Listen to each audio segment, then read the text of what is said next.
Halo, selamat siang. Anda kembali menyaksikan CNN Indonesia News Hour bersama saya, Heranov Al-Bashir.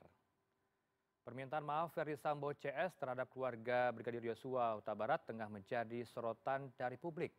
Permohonan maaf yang dilakukan Ferdy Sambo CS apakah diutarakan secara tulus dari lubuk hati yang paling dalam atau hanya sekadar formalitas untuk mencuri hati majelis hakim di persidangan? Untuk membahasnya sudah terhubung melalui sambungan daring dengan Monica Kumalasari, analisis gestur dan mikroekspresi. Selamat siang, Bu Monica. Salam sehat selalu, Bu Monica. Halo, selamat siang Heranov. Baik, Bu Monica tentu mengikuti ya perkembangan sidang Sambo CS. Kalau Anda tidak ikut perkembangannya, mungkin sambil dilihat di layar Anda di Zoom tersebut, Baik, visual yang akan kami tayangkan nanti, ekspresi yang ditampilkan oleh Ferdy Sambo ketika meminta maaf kepada keluarga Yosua. Anda melihatnya permintaan maaf yang dilakukan Ferdy Sambo di depan keluarga Yosua ini apakah tulus dari hati ya, Bu Monica? kita lihat dulu atau Baik, ini sembari kita lihat dulu diputarkan, ya. ini dia permintaan maaf yang disampaikan oleh Ferdy Sambo di persidangan. Kalau Anda melihat raut wajah, kemudian gerak bibir, gestur yang diperlihatkan oleh Ferdy Sambo, Awal apakah lewat memang persidangan ini, sangat saya tulus ingin atau hanya menyampaikan formalitas semata bahwa mencuri peristiwa perhatian yang dari terjadi majelis adalah hakim di akibat dari persidangan? kemarahan saya Ya, atas jadi kalau perbuatan kita bapak lihat kepada istri dari saya. kondisi ini, ya, Itu yang harus yang bisa kita baca adalah mengenai emosi, ya, yang berkenaan dengan hal-hal yang ketika beliau menyampaikan statement ini, ya. Mhm. Satu hal bahwa Sambo ini menyiapkan catatan ya pada saat apa mengatakan permohonan maafnya walaupun tidak sepenuhnya dibaca ya. Mhm. Andai kata ya seseorang itu berbohong, ya, walaupun nanti keputusan untuk bohong atau tidak adalah aparat penegak hukum yang akan memutuskan ya. Tetapi kalau seseorang berbohong itu mempunyai punya hasil seperti ini. Yang pertama adalah disebut dengan duping delight. Duping delight itu adalah suatu excitement atau ekspresi kalau seseorang berhasil membohongi seseorang. Ya, nah ini disebut sebagai yes sensation gitu. Saya tidak melihat di sini ada duping delight tersebut, gitu ya. Atau yang kedua, ini adalah yang disebut dengan detection apprehension. Ada rasa ketakutan bahwa kebohongannya ini akan ketahuan. Ya. Di sini juga saya tidak mendapatkan hal ini, ekspresi ini. Yang ketiga, ya, ada guilt dan shame. Guilt itu adalah emosi atau perasaan rasa bersalah. Ya. Shame itu adalah malu. Ya. Kita lihat dari dua hal ini. Ya. Dari guilt, ya, itu adalah emosi. Guilt itu adalah rasa bersalah, ya, merupakan emosi yang disebabkan karena seseorang telah melakukan tindakan atau perbuatan yang salah. Sementara shame, ya, ini adalah rasa malu, ya, terkait dengan keberadaan orang lain. Ya. Nah, jadi kalau kita lihat di sini tidak terlihat bahwa ada emosi rasa bersalah ketika dengan apa yang sudah dilakukan oleh beliau. Contohnya adalah ya salah satu indikatornya beliau mengatakan bahwa ya saya minta maaf dan sebagainya ya rentetan itu, tetapi Baik. kemudian diikuti dengan kalimat tapi ini semua akibat perbuatan yang telah dilakukan oleh almarhum terhadap istri saya. Ya, jadi kata-kata yang di awal yang sudah dirangkai ya itu dinegasikan dengan statement di akhir. Baik. Sehingga dalam hal ini beliau tidak merasa bersalah, tetapi shame ya artinya pride-nya ini terganggu. Baik. Ya. Baik. Di sini kita lihat bahwa yang ada adalah sebetulnya rasa malu, tetapi dengan rasa percaya diri atau pride-nya yang terganggu seperti Baik, itu. baik. Ekspresi Jadi tidak baik, saya potong, maaf. Ekspresi yang diperlihatkan oleh Sambo tidak begitu emosional, hanya sekadar membacakan mungkin mempunyai textbook ya, catatan di persidangan, tapi narasi yang dibacakan dalam persidangan meminta maaf, kemudian masih mengkaitkan dengan apa yang sudah dilakukan sebelumnya. Artinya memang tidak sincere ya, tidak tulus mengucapkan maaf. Kemudian apakah ini bentuk dari seorang terdakwa yang diberikan masukan oleh tim kuasa hukum agar nanti vonis yang diberikan hakim tidak berat terhadap terdakwa karena punya konsistensi sikap bahwa benar ada terjadi hal yang membuat ia marah, yaitu dari almarhum Yosua, Bu Monika. Ya, ini adalah kapasitas dari aparat penegak hukum, ya, sehingga saya tidak akan berkomentar mengenai hal tersebut. Baik. Tetapi yang saya lihat dari rangkaian persidangan ini adalah hakim sudah sedemikian menguasai juga untuk bagaimana merasakan, ya, putusan dari para terdakwa. Baik. Ya, karena dari lima-limanya semuanya sudah menyatakan permohonan maaf. Dan akhirnya masyarakat juga bisa menilai sendiri, ya. Jadi seorang analis seperti saya ini tinggal memvalidasi dan kemudian merangkaikan dalam teori-teori yang ada, ya. Baik. Dari kelima yang disampaikan, yang tidak bisa diterima masyarakat, yang kurang bisa diterima masyarakat, bahkan dihujat oleh masyarakat adalah Verdi Sambo. Baik. Dan juga kalau kita bikin eskalasinya, yang kemudian berikutnya adalah Ibu Putri. Baik. Baik, kita berpindah ke Ibu Putri. Sembari dipersiapkan visual dari Putri Chandrawati, mungkin Anda bisa melihat di layar Anda, apakah ekspresi yang diperlihatkan oleh Putri Chandrawati ini sungguh emosional atau hanya sebatas formalitas di depan majelis hakim, Bu Monika? Ya, begini. Untuk emosi yang paling terlihat dan jelas, ada 5 channel untuk mengakses emosi seseorang. Yang pertama yang terlihat, yang bersifat universal adalah yang mudah dilihat adalah dari wajah. Ya. Nah, kalau kita lihat dari emosi dari wajah, jadi wajah kita itu memiliki 43 muscle, sehingga muscle itu akan berkoordinir sedemikian rupa sehingga bisa menampilkan emosi-emosi yang sedang dipikirkan atau dirasakan oleh seseorang. Ya. Dari beberapa rangkaian penampilan EC di media, ya, ini masyarakat juga menilai bahwa wajahnya tidak kaya dengan emosi yang dapat dibaca, ya, atau kita boleh mengatakan bahwa wajahnya terlalu flat, gitu ya. Nah, kita melihat latar belakangnya, ya. Bagi seorang perempuan yang usianya sudah beliau sekitar 47 tahun, ya. Tinggal di kota metropolitan, ini gaya hidup untuk treatment mengurangi kerutan dan sebagainya itu sudah menjadi lifestyle, ya. Sementara mikroekspresi, ya, ekspresi yang di wajah tadi yang sangat signifikan untuk menentukan emosi seseorang itu tidak bisa terlihat. Mungkin, ya, ini adalah salah satu alasan kenapa wajahnya terlihat flat saja, tidak menampilkan emosi-emosi yang seharusnya bagi masyarakat mengatakan pada umumnya orang menampilkan emosi-emosi entah sedih, entah marah dan sebagainya. Baik. Ya. Bu Nah, Monika. tetapi Baik.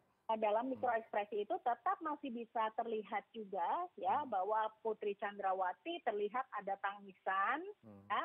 Terus kemudian juga ada atau ketakutan, juga sempat menemukan hal tersebut. Walaupun dari ekspresi, dari suara dan lain-lain ini intensitasnya kurang, seperti itu. Baik, faktor. Ya? Dan baik. ketika seseorang meminta maaf, Baik. body language biasanya mengikuti seperti apa yang dilakukan oleh Baradae, ya, ingin berusaha mendekat, ada proximity, ya, ini adalah menunjukkan kedekatan. Tetapi dari keduanya tetap dalam jarak yang distance yang sama, bahkan juga kalau untuk Ibu Putri, ini beliau tetap membaca seperti itu. Membaca sehingga kalau permintaan maaf gitu ya yang ekspresi disiapkan. yang ditampilkan, ya, ekspresi yang ditampilkan menjadi datar-datar saja. Baik. Karena apa yang ditulis juga belum tentu mewakili perasaan hatinya. Baik, kalau melihat gestur dari Putri Chandrawati, ekspresi yang diperlihatkan ketika meminta maaf, apakah Anda melihat dari wajah Putri Chandrawati ini masih menyimpan hal-hal yang sebenarnya ditutupi, bahwa sebenarnya yang terjadi adalah hal yang belum terungkap di publik. Misalkan kita berbicara menyinggung soal dugaan kekerasan seksual yang terjadi di Magelang. Artinya ini kan masih perlu dibuktikan di persidangan. Kalau Anda melihat permintaan maaf yang diutarakan oleh Putri, apakah benar-benar permintaan maaf atas apa yang telah terjadi? Karena kan kita tahu kondisi ketika orang yang berada dalam suatu penembakan, konsistensi dari tubuhnya, body language juga tidak bisa stabil. Ini juga akan terbangun ketika di persidangan. Apa yang diutarakan belum tentu sebenarnya apa yang terjadi, Bu Monika. Nah, jadi kalau kita berbicara motif dulu, ya, motifnya adalah karena kekerasan seksual yang dilakukan oleh almarhum sebelumnya, ya. Nah, kalau kita lihat dari konteks apa itu definisi dari emosi, ya, emosi adalah merupakan suatu proses yang secara otomatis muncul pada sesuatu yang dianggap penting, ya. Jadi adalah yang kata kuncinya adalah proses otomatis yang tidak bisa kita atur, kita bisa re-engineering atau direkonstruksi, ya. Nah, kalau hal yang merupakan kekerasan seksual itu adalah merupakan sesuatu yang sangat penting, seharusnya pada saat di persidangan, karena itu penting, maka itu akan menyinggung dari emosi dari si Ibu Putri ini sendiri. Nah, bagaimana yang kita lihat pada saat di persidangan? Ya? Di sini justru malah beliau tanggapi sesuatu yang penting, tetapi dengan cara yang sepertinya biasa-biasa saja. Gitu, ya. Sehingga apakah bahwa kekerasan seksual itu terjadi, padahal itu adalah yang menjadi alibi kan dari semua permasalahan ini. Tetapi tidak ditunjukkan dengan signal-signal emosi yang kongruen, ya. Walaupun kita bisa saja mengatakan bahwa mungkin karena keterampilan mengelola emosinya sudah sedemikian baik. Tapi jangan lupa bahwa keterampilan mengelola emosi sedemikian rupa, ya, itu tetap akan muncul karena merupakan satu proses yang otomatis muncul dalam waktu cepat sekali 0,2 detik untuk melihat emosi-emosi yang ada. Tetapi di sini tidak kaya dengan emosi tersebut apabila yang diduga adalah benar mengenai kekerasan seksual. Baik, Bu Monika, selain kan Ferry Sambo, kemudian Putri Chandrawati yang juga menyita perhatian, selain Ricky Rizal tentunya Kuat Ma'ruf kemarin juga menangis meminta maaf terhadap keluarga Yosua. Kalau Anda melihat raut wajah dari Kuat Ma'ruf ini seperti apa? Apakah juga sama dengan Ferry Sambo dan juga Putri, datar saja, tidak emosional? Ya, justru kalau dari Kuat Ma'ruf ini, dari wajahnya menampilkan facial expression atau facial emotion yang cukup bisa terbaca. Baik. Secara makro masyarakat bisa melihat bahwa ada 2 kali Kuat Ma'ruf ini menghapus air matanya. Kemudian diikuti dengan ragam ekspresi, di situ ada ketakutan, ada kesedihan, kemudian juga ada kemarahan karena ada gemeretak bibir gemeretak rahang yang sangat smooth sekali. Namun kita tidak bisa tahu apa yang membuat beliau marah, gitu ya. Tapi emosi-emosi ini lihat, dan Kuat Ma'ruf ini sepanjang persidangan memang tidak berani menatap ke kedua orang tua almarhum. Ya, jadi kalau kita melihat apakah cukup emosional, jauh, yes. Tetapi untuk konteks yang mana, apakah benar untuk konteks rasa empati terhadap kedukaan kedua orang tua atau terhadap well-being dirinya yang kemudian terenggut? Baik. Tetapi ada konteks emosi yang cukup intens yang bisa kita lihat di sini. Baik, kemudian di persidangan sembari dipersiapkan gambar dari asisten rumah tangga ART Susi, ART dari Ferry Sambo dan juga Putri Chandrawati. Ini kan juga membuat hakim tegas kepada Susi, seakan-akan berbohong, tidak konsisten dengan apa yang diutarakan. Kalau Anda melihat ketika orang bersaksi di persidangan, mental tentu diuji ya, Bu Monika, karena berhadapan dengan majelis hakim. Apakah ini faktor ini juga yang membuat seorang Susi ini menjadi terbata-bata, terdiam ketika ditanyakan oleh majelis hakim, atau memang benar ada skenario yang dibangun oleh terdakwa dari Ferry Sambo CS ini? Ya,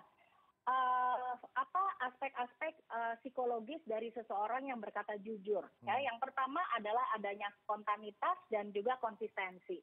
Nah, benar seperti yang Pak Hakim sudah sampaikan bahwa kamu bohong karena kamu tidak konsisten. Ya, hal tersebut memang sudah kita checklist, ya, Susi tidak konsisten. Yang kedua adalah spontankah? Tidak spontan, ya, karena Susi juga banyak melakukan proses berpikir keras atau yang disebut dengan cognitive loading, ya, yang justru terlihat dari ekspresi wajahnya adalah adanya upaya untuk berpikir keras mengakses antara kenyataan dengan instruksi apa yang harus disampaikan di persidangan. Ya, sehingga matanya bergerak-gerak, merupakan mental search untuk menjawab. Sehingga karena terlalu besar beban daripada kognisinya, sehingga banyak hal-hal yang beda untuk menjawab atau bahkan secara otomatis atau spontan dikatakan terlebih dahulu sebelum pertanyaan itu juga usai ditanyakan. Baik. Ketika seseorang itu lambat menjawab, kan sedang merekonstruksi antara kenyataan dengan konstruksi atau mungkin dengan tuntunan-tuntunan yang sudah dimasukkan kepada si Susi ini, disampaikan gitu ya.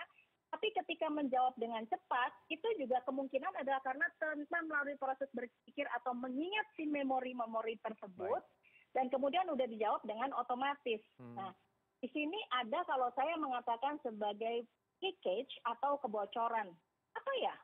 Justru malah untuk hal-hal yang mudah sekali dijawab, tetapi membutuhkan waktu yang lama, tetapi harusnya sesuatu yang perlu dikonstruksi untuk dipikirkan kembali juga cepat untuk dijawab. Baik, terakhir saya ingin minta komentar Anda mengenai Eliezer. Kalau Eliezer ini berbeda juga ekspresi yang ditampilkan. Ia membacakan surat, menulis surat, membacakan surat permintaan maaf di hadapan publik, ikut menangis di persidangan di hadapan keluarga Yosua. Kalau publik tentunya tidak mengkritik ya apa yang disampaikan, diutarakan, diperlihatkan oleh Richard Eliezer, dukungan justru bertambah ketika karangan bunga juga datang ke PN Jaksel. Artinya kalau Anda melihat kalau dari Eliezer ini benar-benar tulus ya, tidak formalitas semata memperlihatkan ekspresi sedih di persidangan. Ya, jadi walaupun Eliezer ini sudah menuliskan skripnya terlebih dahulu, tetapi yang saya dapatkan informasinya adalah skrip yang ditulis ini adalah tulisan tangannya. Sehingga beliau merasa perlu untuk menyampaikan perasaan hatinya terlebih dahulu, karena mungkin kalau di persidangan karena faktor yang lain-lain akhirnya menjadi grogi dan sebagainya. Kita appreciate terhadap hal tersebut. Jadi ketika membaca sesuatu yang merupakan goresan tangan yang diutarakan dari ekspresi ungkapan perasaan, maka walaupun membacakan kembali, namun ini terlihat melibatkan emosi dengan intensitas yang cukup tinggi. Sehingga masyarakat pun akan mendapatkan perasaan bahwa oke, yang ini tulus. Seperti itu, berbeda dengan nyataan maaf yang disampaikan oleh PC maupun FS. Baik, terima kasih atas analisa Anda membaca dari ekspresi gestur dari para terdakwa kasus lanjutan dari pembunuhan berencana Yosua. Bersama kami di CNN Indonesia News Hour, Ibu Monika Kumalasari, analisis gestur dan juga mikro ekspresi. Selamat siang. Salam sehat selalu, Bu Monika. Assalamualaikum. Waalaikumsalam. Terima kasih. Selamat siang.